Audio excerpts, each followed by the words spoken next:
எப்பவுமே பச்சை பசேல்னு இருக்கிற ரங்காபுரம் கிராமத்துல இந்த வருஷம் வறட்சி வந்துச்சு.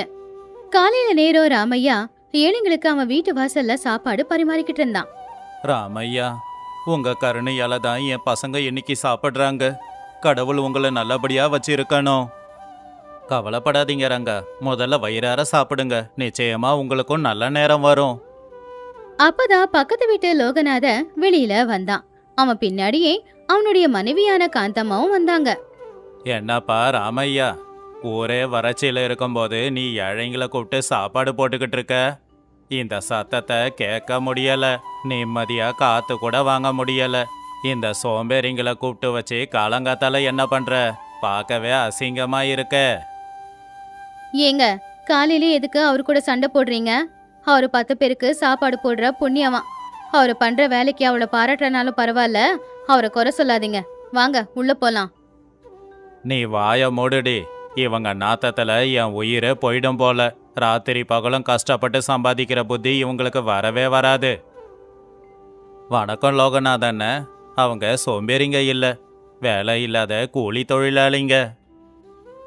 சாப்பிட சாப்பாடு கூட இல்லாம அவங்க உயிரை காப்பாத்திக்க இங்க வந்திருக்காங்க.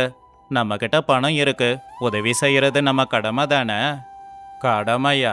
நான் என்ன பைத்தியமாடா எல்லாத்தையும் இலவசமா கொடுக்க? இதெல்லாம் நான் ரத்தம் சிந்தி சம்பாதிச்சது. பட்டணத்துல ஒரு மூட்டை தானியம் 10 ரூபாய் விலை போகுது. நாங்க வித்துக்கிறேன். நீ புண்ணியம் சம்பாதிக்க உன் பணத்தை அழிச்சிக்கோ. உன்கிட்ட இருக்கிற வசதி காலியானதுக்கு அப்புறம் இவங்க கூட சேர்ந்து நீ பிச்சை தாண்டா எடுக்க போற. எது காலியானாலும் பரவாயில்லண்ண. ஏழைங்களோட உசுறு நின்னுச்சுன்னா அதுவே எங்களுக்கு ரொம்ப சந்தோஷம்தான். என்ன கடவுள் கொடுப்பானா? ஆமா, ஆகாயத்திலிருந்து பொன் மூட்டையா கொட்ட போறான் பாரு. இதெல்லாம் மூட நம்பிக்கை சீதாம்மா.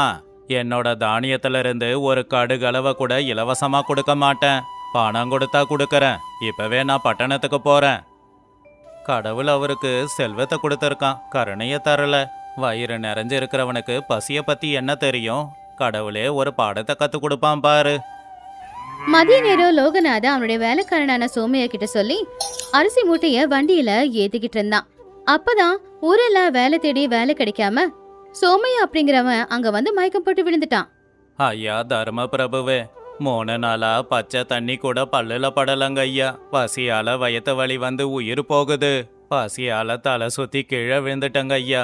உங்க கையால ஒரு பிடி சோறு போட்டு என் உயிரை காப்பாத்துங்க ஐயா. ஏண்டா, இங்க என்ன நான் சத்திரமா நடத்திக்கிட்டு இருக்கேன்? கை காலெல்லாம் நல்லா தானே இருக்கு. வேலை செய்யாம இப்படி பிச்சை எடுக்க உனக்கு வெக்கமா இல்ல? என் முன்னாடி நிக்காதப்போ. யாருங்க ஐயா வேலை கொடுக்கறாங்க? வயலெல்லாம் மழை இல்லாம வெடிச்சு போயிருக்கு. கூலி வேலை கேட்டா கூட கொடுக்க யாருக்கிட்டையும் காசு இல்லையே. இந்த பசியால என் உயிர் போயிடும் போல இருக்குங்க ஐயா. எதனா மிச்சம் மீதி கஞ்சி இருந்தா கொடுங்க ஐயா. அந்த நன்றியை நான் எப்பவும் மறக்க மாட்டேன். உங்ககிட்டயே வேலை கூட செய்யறேன். என்கிட்ட கஞ்சி எல்லாம் கிடையாது. டே சுப்பையா, இவனை முதல்ல தூக்கி வெளியில போடு. என் வண்டிக்கு குறுக்கில் உக்காந்துருக்கான் பாரு. நான் வெளியில கிளம்ப நேரம் ஆயிடுச்சு. ஐயா பாவங்க, உயிர் போற நிலைமையில இருக்கான். நம்ம வீட்டுல பழைய கஞ்சி கொஞ்சம் இருக்கு, அதை நான் இவனுக்கு கொடுக்கறேன். உயிர் பொழைக்கட்டுங்க ஐயா, கருணை காட்டுங்க. அந்த கஞ்சி என் மாடுங்களுக்கு ஊத்தணும்டா. அதுங்க எனக்காக வேலை செய்யும். இங்க இருந்து இவனை இப்ப நீ விரட்டுறியா, இல்ல உன்னையும் நான் வேலையை விட்டு தூக்கட்டுமா? என் வீட்டில இருந்து தானம் பண்ண நீ யாருடா? என்னங்க லோகநாதன், எதுக்காக இவ்வளவு அக்கிரமா பண்றீங்க? பசின்னு தேடி வந்த ஒருத்தனை நாயை விரட்டுற மாதிரி விரட்டுறீங்களே. இப்படி யாரு உயிரையும் காப்பாத்தாத சொத்தை வச்சுக்கிட்டு என்ன பண்ண போறீங்க? உங்களுக்கு கொஞ்சம் கூட இரக்கம் இல்ல? என்னோட சொத்து என் விருப்பம். உனக்கு வேணும்னா இவனை கூட்டிட்டு போய் உன்னோட வீட்டுல வச்சு பாத்துக்கோ. என் வழியில குறுக்க வராத. எழுந்துரு தம்பி, வா என்னோட வீட்டுக்கு வா. உனக்கு வயிறார சாப்பாடு போடுறேன். சாயந்தரம் ராமையா அவன் வீட்டு திண்ணையில உட்காந்துக்கிட்டு இருக்கும்போது பட்டணத்துக்கு போக தயாரான லோகநாத அவனை பாக்குறதுக்கு வந்தான். ஏன்பா ராமையா, அந்த பிச்சை எடுக்க வந்தவனை கூட்டிட்டு வந்து வீட்டுல மகாராஜா மாதிரி உட்கார வச்சு சோறு போட்டியாமே. ஏன்பா தேவையில்லாம சொத்தை வீணாக்குற? லோகநாதன், பசி கொடுமைனா என்னன்னு உங்களுக்கு சுத்தமா தெரியாது. 30 வருஷத்துக்கு முன்னாடி வந்த பஞ்சத்துல என் அப்பாவும் அம்மாவும் பசியால இறந்துட்டாங்க. நான் அனாதையாயிட்டேன். எனக்கு ஒரு வாரம் வரைக்கும் ஒரு பருக்க சோறு கூட கிடைக்கல. ஒரு வீட்டு முன்னாடி பசியால விழுந்து கிடந்தப்போ அந்த வீட்டுல இருந்த பாட்டி அவங்களுக்காக வச்சிருந்த சாப்பாட்டை எனக்கு கொடுத்து காப்பாத்துனாங்க. அன்னைக்கு அவங்க எனக்கு சாப்பாடு கொடுத்து காப்பாத்தினதால தான் இன்னைக்கு இந்த அளவுக்கு வளர்ந்துருக்கேன். அதெல்லாம் நடந்து முடிஞ்ச கதை. அதுக்காக இப்ப இருக்கிற சொத்தை எதுக்கு அழிக்கணும்? அன்னைக்கே நான் முடிவு பண்ணிட்டேன் லோகநாதன். என் வீட்டுக்கு பசின்னு வந்தவங்க யாரும் பசியோட திரும்ப போகக்கூடாது.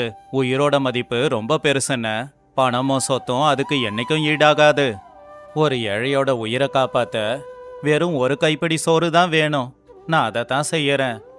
இதெல்லாம் நாடகத்துல வர்ற கதையில தான் நடக்கும். நிஜத்துல இப்படி செஞ்சா நீ வீணா போயிடுவ. எனக்கு பசியோட கொடுமை என்னன்னு தெரிய போறதே இல்ல. நான் பட்டணத்துக்கு போறேன். நீ சொத்து அழிச்சுக்கிட்டு இப்படியே உக்காந்துரு. பட்டணத்துல நெல்லை வித்துட்டு பணப்பையோட திரும்பி வந்துகிட்டு இருந்த லோகநாதனை காட்டு வழியில ஒரு கொள்ளைக்காரன் தடுத்து நிப்பாட்டினான். டே லோகநாதா, வண்டிய நிறுத்து. ஏழைங்களை ஏமாத்தி ஊர்ல இருக்கிறவங்க ரத்தத்தை குடிச்சு சம்பாதிச்ச பணத்தை எங்க எடுத்துட்டு போற? உயிர் வேணுமா இல்ல அந்த பணப்பை வேணுமா? ஒழுங்கா கொடுத்துடு. வேண்டாம் தம்பி வேண்டாம், அதை நான் கஷ்டப்பட்டு சம்பாதிச்ச பணம், விட்டுடு. கஷ்டப்பட்டு சம்பாதிச்ச பணமாடா பிசுனாரி பயல. பொடுங்கங்கடா அவன்கிட்ட இருந்து. அன்னைக்கு ராத்திரியே பயங்கரமான மழை பெய்யும் போது லோகநாதன் ஒரு பாலடைஞ்ச கோவில போய் ஒளிஞ்சுக்கிட்டான். 3 நாள் ஆச்சு, ஆனா மழை மட்டும் நிக்கிற மாதிரியே தெரியல.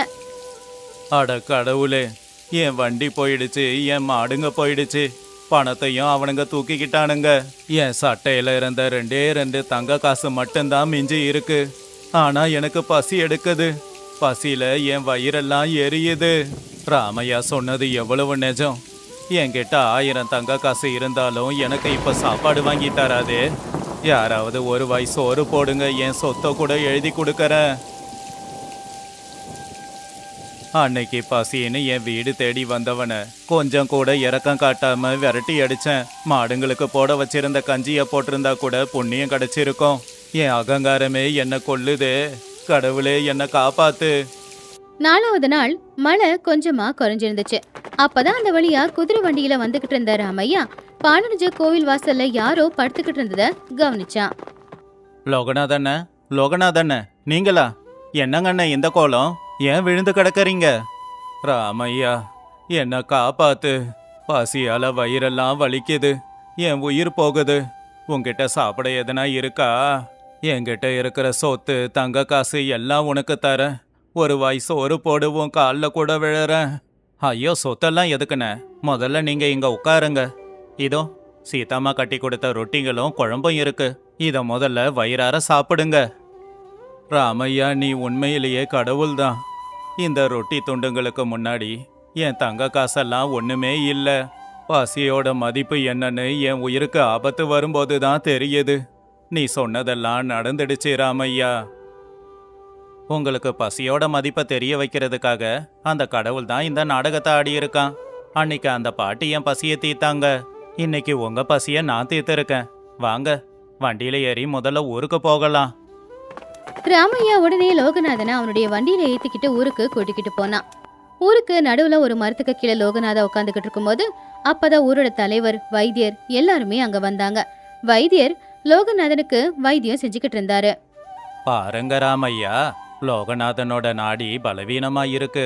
வயத்துல ஒரு பருக்க சோறு கூட இல்லாததால லோகநாதனுடைய நரம்புகள் எல்லாம் சுருங்கி போயிடுச்சு. இன்னும் 1 மணி நேரம் தாமதமாயிருந்தா இந்நேரம் இவர் உயிர் போயிருக்கும். ஐயோ கடவுளே, ராமையா, என் மஞ்சள் குங்குமத்தை நீங்க காப்பாத்திட்டீங்க. நீங்க மட்டும் இல்ல அப்படின்னா இன்னைக்கு அவருக்கு என்ன ஆயிருக்குமோ? ஆமாப்பா லோகநாதா, நீ பட்டணத்துக்கு போய் 1 வாரம் ஆச்சு. பெய்ஞ்ச மழையில நீ என்ன ஆணையோன்னு எல்லாரும் கவலைப்பட்டோம். நல்ல வேலையா ராமையா கண்ணில் நீ பட்ட. ஆமா தலைவர் ஐயா, இன்னைக்கு நான் உயிரோடு இருக்கிறதுக்கு காரணம் இந்த ராமையா தான். பசி அப்படிங்கிறது ஏழைங்களுக்கு மட்டும்தான் வரும். பணம் இருந்தா இந்த உலகத்தையே ஜெயிக்கலான்னு ரொம்ப அகங்காரத்துல இருந்தேன். காட்டுல பசியால அவதிப்பட்டப்போ என் சொத்துங்க வந்து என்ன காப்பாத்தல. ராமையா சொன்னது மாதிரியே பசி நெருப்புல என் அகங்காரம் அழிஞ்சி போச்சு. அவன் எதுக்கு அன்னதானம் செய்யறான்னு அப்பதான் எனக்கு புரிஞ்சது. லோகநாதண்ண, மனுஷங்களுக்கு கடவுள் ஒரு சோதனைய வச்சுதான் ஞானத்தை கொடுப்பான். உங்க அகங்காரம் பசியில எரிஞ்சு போச்சு. இப்போ உங்களுக்கு இந்த உண்மை புரிஞ்சதுல எங்களுக்கெல்லாம் ரொம்ப சந்தோஷம்ண்ணே. என்ன மன்னிச்சிடு ராமையா. இனி என் சொத்தே போனாலும் நான் கவலைப்பட மாட்டேன். மனுஷத்தன்மனா என்னன்னு இப்ப நான் தெரிஞ்சுக்கிட்டேன். இத்தனை நாள் ரொம்ப சுயநலமா இருந்தேன். ஆனா என்னையிலிருந்து என் தானிய கிடங்கு திறந்து தான் இருக்கும். யாரு பசின்னு வந்தாலும் நான் அவங்களுக்கு கொடுத்து அனுப்புவேன். இன்னையிலிருந்து நானும் ராமையா மாதிரியே அன்னதானம் செய்யலான்னு முடிவு பண்ணியிருக்கேன். உங்ககிட்ட வந்திருக்கிற இந்த மாற்றத்தை இந்த ஊரே கொண்டாட போகுது. நல்ல விஷயம் லோகநாதண்ண. உங்களை மாதிரி ஆளுங்க துணையோட இருந்தா இந்த ஊர்ல யாருமே பசியால அவதிப்படாம காப்பாத்தலாம். இந்த பெருமை உனக்கு தான் ராமையா.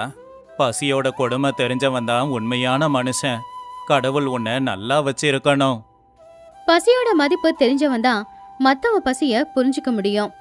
நம்ம கிட்ட எவ்வளவு சொத்து பத்து இருந்தாலும் உசுரை காப்பாத்தக்கூடிய ஒரு கைப்பிடி சாதத்துக்கு அது ஈடாகாது. தான குணம் தான் உண்மையிலேயே பெரிய குணம். Check out these awesome videos and don't forget to subscribe. See you next time.